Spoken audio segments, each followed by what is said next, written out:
동아시아 불교가 굉장히 재밌는데 불교의 특징 중에 큰 특징 중에 하나가 인도에서 시작돼서 중국 문명까지 전체를 장악한 거예요. 그래서 그게 이제 불교의 중국 정복이라고 하는데, 그런데 아이러니하게도 어느 시점이 되면 인도에서도 불교가 밀리기 시작하고 동아시아에서도 밀려나요. 그걸 이제 동아시아에서는 중세에서 근세로의 전환이라고 얘기를 하거든요. 그냥 역사에서 이제 뭐 근세가 동아시아에 있었느냐 이런 얘기를 하면 이제 좀 복잡해지는 거고.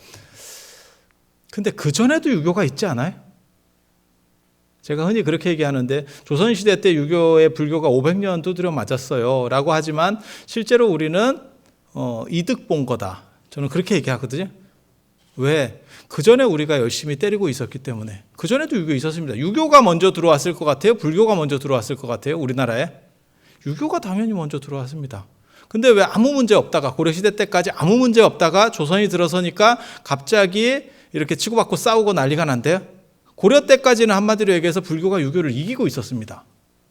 그런데 때렸을 때는 별로 때렸다는 얘기가 별로 없지. 맞은 것만 기억하지. 굉장히 재밌어요. 제가 변호사님이랑 뭐 프로 하는 게 있는데 거기 보니까 되게 그 양반이 재밌는 얘기 하더라고요. 소송이 걸리면 때린 사람은 몇 대 때렸는지 기억을 못 하는데 맞은 사람은 정확하게 맞은 대수를 기억하고 있대. 그래서 그게 인간의 심리인가 봐요. 그래서 불교가 마치 유교에 500년 맞은 게 굉장히 대단한 것처럼, 피해를 본 것처럼 하지만 실제로 그 전에 1000년 이상 때리고 있었어요. 그래서 500년 맞아도 500년 이익 본 겁니다. 그리고 유교에 다시 맞을 일은 없습니다. 그런데 왜 그러면 그 전까지는, 고려 말까지는 유교하고 불교하고 잘 지내고 있었는데 갑자기 고려의 그것도 맨 마지막에 되면서부터 이런 일들이 벌어지냐면, 같은 유교가 아니에요. 그 앞에 유교는 선진유교, 한당유교라고 하는 공자를 중심으로 하는 유교라고 보면, 뒤에 유교는 주자가 새로 해석한 그런 유교예요. 그러니까 송나라 때 유교입니다. 그거를 송명유학이라 그래요. 송나라하고 명나라 중심으로. 그래서 우리나라에 들어온 건 이제 송나라 때 성리학, 주자학이라고 많이 알려져 있는 그게 이제 들어왔고, 중국 같은 경우는 뭐 주자학도 얼마 못했어요. 그 다음에 이제 양명학이라고 하는 게 또 들어서요. 그래서 바뀌는데 우리나라는 안 바뀝니다. 그래서 그런 걸 보고 신유교라고 그래요. 신유교, 새로운 유교. 새로운 유교. 그리고 그 유교는, 원래 유교는 정치 철학이었는데 불교, 당나라 때 불교의 영향을 받아서 수양론 중심으로 바뀌어요. 그래서 수행을 해야 된대. 그 대표적인 사람이 누구냐면 퇴계 같은 사람이죠. 도산서원에 있으면서 정치판에는 끼어들고 싶어해. 그런 이율배반적인 게 있어. 자기는 고고하고 싶으면서 정치에서 완전히 손을 놓은 건 아니야. 참 알딸딸하죠. 그러니까 정치가 박살이 납니다. 정치가 되는 것도 아니고 수양이 되는 것도 아니고, 그게 결국 동아시아가 몰락하게 되는 그런 결과를 낳게 되는 거거든요. 그래서 유교가 종교화돼요. 그리고 불교랑은 더 이상 양립할 수가 없어요. 그 전에는, 유교가 종교화되기 전에는 유교는 정치 철학 같은 쪽이었었고 불교는 종교적이었었기 때문에 서로 논리적 층위가 다르기 때문에 충돌하지 않았어요. 하지만 유교가 나중에 불교 영향을 받으면서 신유교로 거듭날 때는 종교화돼서 결국 둘이서 색깔이 비슷해진 거예요. 그래서 결국 누군가 한 명은 죽고 죽이는 사건이 벌어졌는데, 그들은 불교를 죽인 줄 알았지만 아이러니하게도 그렇게 때리다 자기네가 없어졌어요. 우리는 지금까지도 한 20% 가까이 남아있는 데 비해서 유교는 사실 존재감이 완전히 없습니다. 조선시대 때 충돌하는 유교는 공자유교하고 약간 달라요. 그래서 그거는 전통 유교고, 그 다음에 조선시대 때 들어오는 그러한 유교, 고려 말에 안양으로부터 들어오는 거예요. 그 유교는 신유교라 그래서 색깔이 많이 다릅니다. 색깔이 많이 달라요. 그리고 그걸 여러분들은 그냥 알기 쉽게 주자학이라고 생각하시면 돼요. 그런데 그 주자가 가장 존경한 선생이 둘이 있어요. 둘이. 북송시대 사람입니다. 주자는 남송시대 사람이에요. 남송시대 사람. 진짜 말 같지도 않은 일이 벌어져요. 송나라가 어떻게 무너지냐면, 문치를 너무 강조해. 당나라 때는 군벌들을 이렇게 냅두거든요. 그게 절도사입니다. 그것 때문에 알록산 사사명의 난이 나서 나라가 골로 가요. 그러니까 안 되겠다. 저런 식으로 하지 말고 문치를 강조해서 군사력을 약화시켜야겠다. 그래서 군사력을 약화시키니까 반란이 안 일어나. 굉장히 좋죠. 하지만 외침이 생기기 시작해요. 외침이 안 되는 거예요. 그래서 금나라한테 두드려 맞고 이제 강남으로 내려가게 되는 거거든요. 그게 남송이에요. 북송이 정강의 변이라고 들어보셨어요? 영웅문 읽으면 곽정과 양과, 그게 정강의 변이에요. 네. 그게 이제 송나라 북송의 휘종과 흠종. 북송의 수도가 어딘지 아세요? 개봉입니다. 개봉. 포청천. 동아시아의 해리포터라고나 할까? 이렇게. 그래서 이렇게 그 포청천이 일종의 개봉 시장 비슷한 그런 직위예요. 그러니까 지금으로 말하면 서울시장 아니면 서울검찰총장 뭐 이런 거죠. 그렇게 해서 그 시절이 북송, 그리고 휘종과 흠종이 좀 이상한 짓 하다가 그게 도교에 미쳐가지고 이렇게 제정신 아닌 짓 하다가 결국 금나라한테 황제가 잡혀요. 그래서 나라가 끝나고 그 이제 유민들이 도망가가지고 양장남 쪽으로 도망가서 세우는 게 이제 남송이에요. 그래서 주자는 남송 시대 사람이라서 굉장히 피해의식이 있습니다. 오랑캐들이 우리 한족들을 저렇게 괴롭히고 있다. 이렇게 우리가 약해진 이유는 뭐냐? 그거를 이제 불교 때문이라고 그 사람은 생각한 거죠. 그래서 불교에 대해서 굉장히 싫어합니다. 그런데 이 양반이 좋아했던 선생이 북송시대 때 북송오자라고 있어요. 북송시대 때 5명의 선생. 그 5명의 선생 중에 대표적인 사람이 정호라는 사람이 있고 정의라는 사람이 있어요. 이 두 사람이 사실 이 신유학의 시조예요. 그 외에는 이제 주렴계, 그다음에 장행거, 소강절 이렇게 5명이거든요. 북송오자. 북송시대 때 살았던 5명의 자자라는 거는 선생, 큰 선생이라는 뜻이에요. 공자, 맹자, 순자, 노자 이런 거 할 때 다 큰 선생이라는 뜻이에요. 그래서 정호, 정의는 형제입니다. 형제예요. 참 엄마가 대단한 사람이에요. 한 사람도 똑똑한 사람 두기가 어려운데 아들 둘을 그렇게 똑똑하게 키우기가 보통 어렵지 않거든요. 이 둘이 공부를 굉장히 잘해요. 이게 이제 유교의 어떻게 보면 시족격 인물이에요. 지금 신유교의 시족격 인물. 이 사람 선생이 누구냐면 주렴계라고 하는 사람입니다. 이게 불교적으로도 굉장히 중요한 사람이에요. 여러분 혹시 그거 아세요? 연꽃이 불교를 상징하는 꽃이라고 그러잖아요. 연꽃이 왜 불교를 상징해요? 왜 그럴까? 인도에서 나와서? 남아시아하고 인도가 원산지인 건 맞아요. 그럼 뭐 다른 데는 없어요? 그리고 불교 경전 중에 연꽃이 등장하는 경전이 있어요? 제대로 등장하는 경전이 있어요? 묘법연화경에 연꽃이 막 뭐가 이렇게 상징적인 게 막 등장해? 하늘에서 뭐 뿌려졌다 뭐 이런 거밖에 없는 거 아니에요? 꽃빛 뿌려졌다 이런 거? 없어요. 생각같이. 연꽃의 상징성이 굉장히 약한데도 불구하고 불교적으로 확 갖춰지는 게 사실은 이 주렴계 선생 때문에 그래요. 이 염계라고 이 사람이 애련설이라고 하는 글을 씁니다. 고문진무 문편에 있는 아주 멋진 글이에요. 거기서 보면 뭐라고 얘기하는 거냐면 당나라 사람들은 모란을 좋아하고 모란은 부귀의 상징이고 그 다음에 도연명은 국화를 좋아한다. 나만 혼자 연꽃을 좋아한다. 처염상정이라는 게 이 사람 표현이에요. 우리가 더러운 것에서 연꽃은 더러운 것에는 나지만 더러움에 물들지 않는다.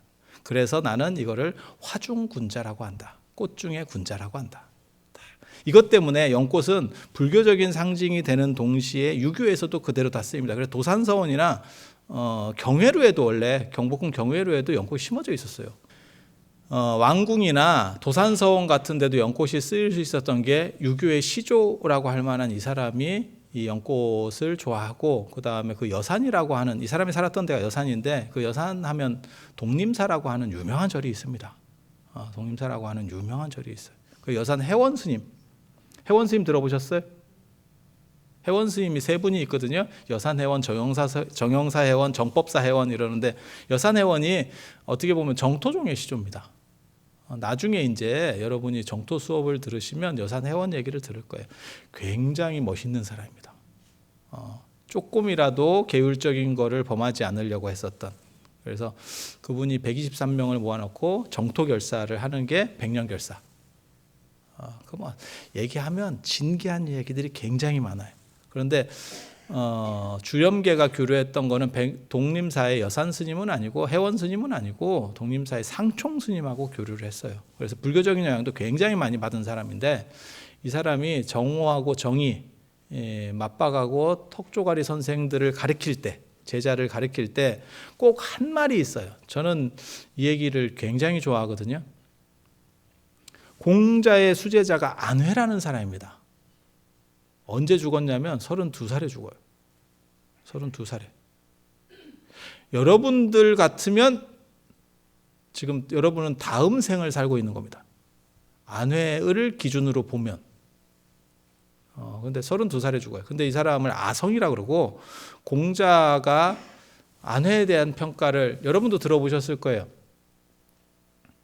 공자가 뭐라고 얘기하냐면 아내는 도움이 안 된다. 쟤는 뭘 물어보는 게 없어. 이렇게 얘기해요. 그런데 나중에 뒤돌아서 하는 행동을 보면 다 이해하고 실천을 해. 굉장히 비호감이죠. 비호감이죠. 그리고 아내는 감정을 옮기지 않는데, 그러니까는 이 사람하고 이 사람 때문에 기분이 나쁘면 그 다음에 바로 이 사람이 오면 이게 옮겨가거든요, 감정이. 우리가 마치 무슨 뭐 거울처럼 되라, 이런 잘생긴 사람이 오면 잘생긴 사람대로 비추고 못생긴 사람이 오면 못생긴 대로 비추고 이렇게 하라고 말은 하지만 그게 현실적으로 어렵습니다. 아침에 기분 나쁜 일 있으면 하루 종일 뭔가 좀 이렇게 하죠. 그런데 아내는 실제로 사람이 계속 바뀐다는 거예요. 공자 제자 중에 매점매석의 시조가 있습니다. 중국에 매점매석의 시조가 2명이 있는데 오나라의 대부 범증이라고 하는 사람하고 그 다음에 이 공자 제자 중에 자공이라고 하는 사람이에요. 그 시절에 매점매석 아이디어가 있으면요 엄청난 재벌이 됩니다. 양반전, 허균의 양반전에서도 매점매석으로 돈 버는 거거든요. 그러니까 조선 후기에서도 먹히는 방식인데 2500년 전에 매점매석을 생각했다고 생각해봐요. 지금 생각하면 별거 아니에요. 그런데 그 시절에 그런 생각을 하면 엄청난 재벌이거든요. 그리고 머리가 경제적인 것도 좋고 정치적인 것도 좋고 말도 기가 막히게 잘해요. 그 자공이라는 사람한테 물어봤어요. 너랑 아내랑 비교하면 어떠냐? 공자가 굉장히 좀 재밌는 사람입니다. 제자들을 이렇게 비교하는 거는 올바른 선생이 아닙니다. 그런데 공자는 그런 행동을 잘합니다. 되게 재밌어요. 왜 공자가 그런 행동을 했을까? 교육학을 안 배워서 그래요. 교육학을 배웠으면 그렇게 하면 안 돼. 그런데 얘기를 하는 거죠. 너랑 아내랑 비교하면 어떠냐? 이랬더니 그렇게 머리가 좋고 이렇게 교만한 어깨에 벽돌이 한 2장씩 올라가 있었던 자공이 뭐라고 얘기하냐면 저는 하나를 들으면 셋을 하는데 아내는 하나를 들으면 열을 합니다. 이렇게 얘기해요. 하나를 들으면 열을 한다가 이 아내를 두고 한 말이에요.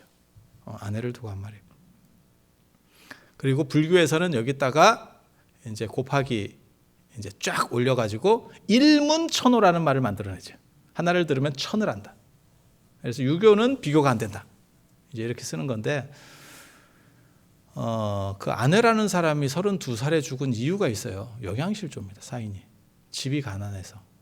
아버지가 안노라고 하는 사람이고 그 사람도 공자 제자예요. 그때 아내가 죽었을 때 공자가 춘추에 뭐라고 나오냐면 천상여 천상여 천추겨 천추겨 하늘이 나를 버리는구나 이렇게 비통해했다는 그런 대목이 나옵니다. 그런데 아내라고 하는 사람은 언제나 가난하고 힘든 환경, 원래 집이 가난해요. 원래 집이 가난해. 그런데도 출세하려고 하는 공부는 요만큼도 안 하고 언제나 행복한 공부를 하는 사람이래.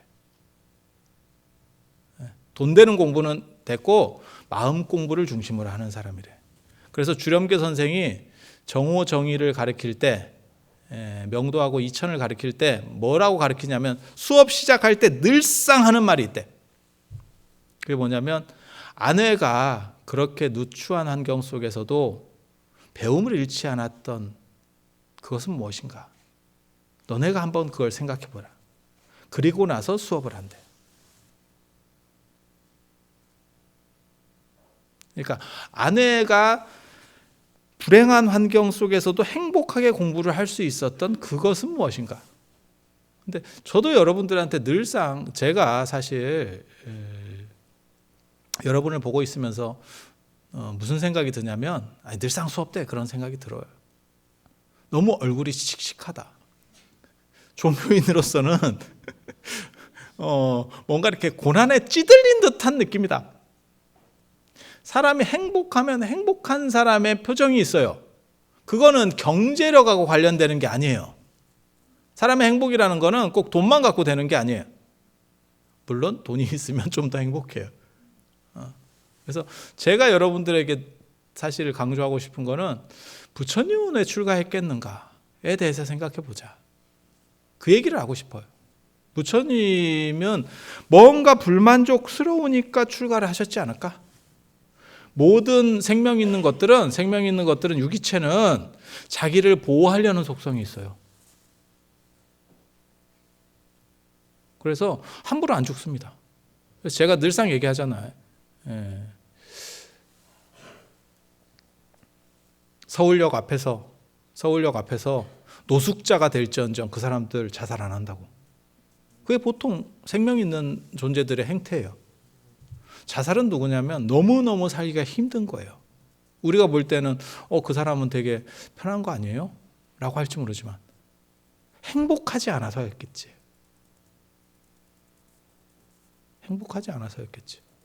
그래서 부처님께서 오비구들을 교화하고 그 다음에 나중에 야사 55인을 교화해서 60명을 이렇게 교화했을 때 그때 전도선언에서 뭐라고 나옵니까?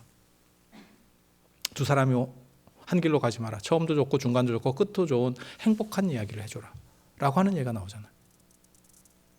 그래서 행복이 무언가라고 하는 생각들을 계속 하면서 살아야 돼요. 내 안이 얼마나 떳떳하지 않느냐하고 관련되는 거예요. 공자 제자 중에 자로라고 하는 사람이 있어요. 자로 들어보셨어요? 주목 출신입니다. 조폭 출신입니다. 굉장히 재밌는 사람이거든. 공자보다 한 8살 아래인데 공자세가에 보면 이제 중리 제자일전에 보면 한 8살 아래인데 이 사람 원래 조폭 출신이에요. 공자도 한 주먹 합니다. 공자가 원래 그리고 공자학당에는 무술을 가르쳐요. 부처님도 무술 그 당시에 2500년 전에는 무술이 기본 과목입니다. 부처님 무술대회 1등 출신인 거 아시죠? 그렇게 가는 거예요. 그리고 그게 씨름하고 활하고 전차 몰기거든요. 부처님께서 주로 하신 게 공자도 마찬가지예요. 예, 악, 사, 어, 서, 수를 가르쳤다. 예의 차리는 거, 악, 음악, 사가 활쏘기예요. 활쏘기. 어가 전차 몰기. 서가 글쓰기, 수가 세마기. 그래서 전차 몰기, 활쏘기가 다 있는 거예요. 부처님하고 공통 과목인 걸 알 수 있죠. 왜? 그 시절의 전쟁 양상 때문에 그래요. 전차를 배너같이 전차 타고 가서 활 쏘는 전쟁이었기 때문에 그런 일이 벌어지는 거예요. 그런데 부처님은 씨름도 배웠다던데요. 전차가 전복됐을 때 떨어지면 맨손 경기로 씨름을 합니다. 활을 쐈던 사람들이기 때문에 칼을 쓰는 게 아니고 씨름을 하게 돼 있어요. 그래서 그게 그 시절의 전쟁 양상을 나타내는 거거든요. 그래서 공자도 한 주먹 합니다. 논어에 어떤 구절이 나오냐면 자로가 공자의 제자로 들어간 뒤부터 공자에 대한 안 좋은 소문이 사라졌다라고 하는 아주 의미심장한 얘기가 나옵니다. 공자를 씹으면 가서 죽도록 패는가 봐. 엉간이 맞으면 사람이 씹는데 죽을 것 같잖아요? 못 씹습니다. 근데 이 자로라는 사람이 교육은 진짜 대단해. 대단히 위대한 거예요. 자로가 죽을 때 공자가 뭐라고 얘기했냐면 쟤는 아마 제대로 못 죽을 거야 이렇게 늘상 얘기했거든요. 너무 용감해요. 사람이 앞뒤 안 보고 너무 용감해. 그런데 자로가 일당백입니다. 일종의 뭐 관우나 장비 같은 캐릭터예요. 그래서 내전이 벌어졌는데 거기서도 자로를 잡을 수 있는 사람이 없다는 거예요. 그런데 이제 1대1로 싸우다 보니까 관이 떨어졌대. 머리에 쓴 갓이 떨어졌대. 한마디로 얘기해서 모자가 떨어졌대. 그러니까 모자가 떨어지니까 자로가 어떤 행동을 했는지 아세요? 한참 칼싸움하고 있다가 잠깐만! 공부하는 사람은 모자 떨어지면 안 돼! 이러면서 모자 주술게 잠깐 기다려! 이래서 모자 쓰다가 옆구리 찔려서 죽었대. 그게 교육을 받은 사람이 자기 신념을 위해서 죽을 수 있다. 굉장히 좀 재밌기도 하고 그 다음에 교육이 그렇게 산돼지 같은 사람을 어디까지 바꿀 수 있느냐를 얘기하는 거예요. 그런데 이 자료는 굉장히 멋있는 얘기가 있어요. 떨어진 베옷을 입고 비단 옷으로 휘감고 있는 귀족들과 같은 자리에 서 있어도 이 사람은 미동이 없는 사람이래요. 보통 사람 같으면 쪽팔려서 사람이 위축된대요. 그러니까 예를 들어 갖고 주변에 다 뭐 밍크 가죽 뭐 명품들을 쫙 몇 억짜리를 감고 있는 사람들이 여기 있어. 나는 성철 스님 누더기 같은 걸 입고 있는 거야. 쪽팔린 거야, 한마디로 얘기해서. 그런데 자로 같은 사람은 떳떳하대. 왜? 내면이 충만하니까. 여러분들에게 말하고 싶은 것도 사실은 이거예요. 돈이 없다고 그 유명한 얘기 있잖아. 우리가 돈이 없지 가오가 없냐. 가오를 가지세요. 그게 공부의 가장 중요한 시작이면서 끝입니다. 그리고 사람은 멋과 낭만으로 사는, 수행자는 멋과 낭만으로 사는 거예요. 그래서 언제나 생각을 하세요. 부처님께서 출가하신 뜻은 무엇인가? 부처님께서는 왜 그 좋은 조건에서 출가하셨겠는가? 그건 행복을 위해서다. 그리고 그게 만약에 돈으로서의 행복이었다면 부처님은 출가하지 않으셨겠지. 라는 생각을 하시고 자기 내면에 떳떳한 기상을 길러야 돼요. 그러면 사람이 조건과 관계없이 밝아져요. 그래서 그거를 기를 수 있으면 여러분들이 교육이 되는 거고, 저는 그런 생각을 해요. 한두 개, 교리 같은 걸 한두 개 더 알고 말고가 중요하다는 생각은 안 합니다. 지금은 오래 사는 시절이고 그 다음에 한두 가지 더 안다고 해서 사람이 행복하진 않아요. 어떤 관점을 가지고 내가 어떻게 볼 거냐. 이 시각이 굉장히 중요해요. 그래서 여러분들이 스스로를 믿고 떳떳한 기상을 가지고, 그게 대장부라고 하는 기상이에요. 그건 여자 남자를 얘기하는 게 아니에요. 그런 대장부의 기상을 가진 사람은 천품이 깃들기 때문에 언제나 행복할 수 있어요. 그리고 그게 없는 사람은요, 돈이 조금 더 있고 없고 이런 식의 휘둘리는 사람은 사람이 언제나 쓸쓸한 거 외에는 방법이 없어요. 그래서 내가 내 스스로를 추스려야 되고, 그 다음에 아까 제가 말씀드리려고 했던 그거예요. 부처님께서 바이샬리에서 돌아가시기 3개월 전에 하신 말씀, 그거 진짜 재밌는 거예요. 제가 어렸을 때 그게 자등명 법등명입니다. 왜 법등명 자등명이라고 안 했을까 가지고 제가 굉장히 오래 생각했어요. 진리를 기준으로 하고 나를 거기다 맞춰야지 라고 하는 거잖아요. 그러면 법이 먼저 나오고 내가 뒤에 나와야 돼. 근데 부처님은 자등명 법등명이에요. 진리나 가르침이라고 하는 것도 방편이야. 왜? 결국은 네가 행복한 거니까. 그래서 나의 행복에 대해서 끊임없이 관심을 가져야 돼요. 그리고 공부는 행복하려고 하는 겁니다. 공부를 통해서 행복하지 않은데요? 안 해도 돼. 꼭 해야 된다고 생각하지만 또 다른 행복을 찾아. 하지만 노력하지 않는 사람에게 분명한 건 행복은 없습니다. 어떤 방향이든 행복한 걸 찾아서 노력하면 그게 공부예요. 공부가 꼭 뭘 외워야 되고 뭘 책을 읽어야 되고 꼭 그런 거 아니에요. 단 그것을 정리하는 차원에서 기본 공부를 하는 거고, 그래서 여러분들도 어떻게 보면 수행이 행복하기 위한 공부예요. 그건 직접적으로 들어가는 공부. 하지만 직접적으로 들어가기에 조금 힘드니까 바탕 공부를 하는 거고. 이런 걸 배운다고 꼭 행복해집니까? 똑같은 커피라도 배운 게 많으면, 마시는 이게 구분할 수 있는 능력이 많으면 똑같은 커피를 마셔도 훨씬 행복할 수 있어요. 거기에 대해서 잘 모르시는 분들은 똑같은 커피로 느껴져. 다 다른 커피도. 그래서 여러분들이 행복하려고 공부를 한다는 거, 그걸 하나 명심하시고, 그게 내면에서 언제나 이렇게 발로 되면 그게 얼굴로 드러나야 돼요. 그리고 언제나 그 생각은 화두처럼 잊지 마세요. 부처님께서 출가하신 뜻은 무엇인가? 오늘 제가 말씀드리고 싶은 것은 바로 이 부분입니다. 그래서 여러분들께서 그 생각을 가지고 계속 가실 수 있으면 하는 생각을, 그리고 그걸 통해서 여러분들이나 저나 다 함께 행복할 수 있었으면 하는 생각을 가져옵니다. 이상 마치도록 하겠습니다.